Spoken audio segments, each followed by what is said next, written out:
இன்னைக்கு நமக்கு எல்லா ஆசீர்வாதம் கர்த்தர் கொடுத்ததுதான். ஆனால் கர்த்தருக்கென்று விடுவதற்கும் தயாராக இருக்கிறது தான் உன் ஆவிக்குரிய வாழ்க்கையினுடைய முதிர்ச்சி. கர்த்தர்கிட்ட வாங்க தெரிஞ்ச உங்களுக்கு கொடுக்கவும் தெரியணும்.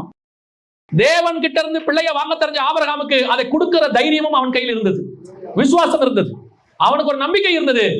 எனக்கு சரீரம் செத்த பிறகு இந்த பிள்ளையை கர்த்தர் கொடுத்தார், இப்ப கேட்கிறாரு, இப்ப கொடுப்பேன். சரீரம் செத்த எனக்கு தேவைப்பட்டால் இவனை உயிரோடு கூட எழுப்பியும் கொடுப்பார், இல்லை இன்னொரு பிள்ளையும் கொடுப்பார். கேட்கிறது கர்த்தர், விடுவதற்கு நான் தயாராக இருக்கிறேன்.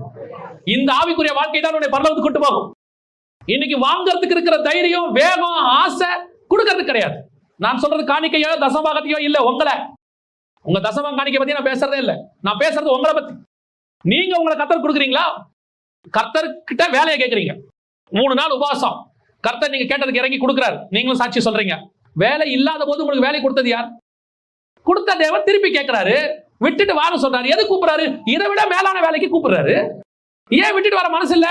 வேலையை விட மனசு இல்ல, வேலையினால் கிடைக்கிற பலனை விட மனசு இல்ல. வேலைக்கு போனா மாசம் மாசம் இவ்வளவு கிடைக்கும், இன்கிரிமெண்ட் வரும், ப்ரொமோஷன் வரும், சாகும் போது நல்ல பொசிஷன்ல சாவலாம், பென்ஷன் வரும், எல்லாத்தையும் விட்டுட்டு அப்படியே ஊழியத்தை கூப்பிடுறாங்களே, ஆண்டவர் ஊழியத்தை கூப்பிடுறாரு, விட்டுட்டு போனா என்ன கிடைக்கும்? நான் சொல்றேன், என்ன கிடைக்கும்னு எனக்கு தெரியாது. ஆனா ஒண்ணு கிடைக்கும், கர்த்தருடைய கரத்திலிருந்து கிருபை கிடைக்கும், அவர் நடத்துகிற நடத்துதல் கிடைக்கும். அழைத்தவர் ஒரு நாளும் உங்களை கை விடவே மாட்டார்.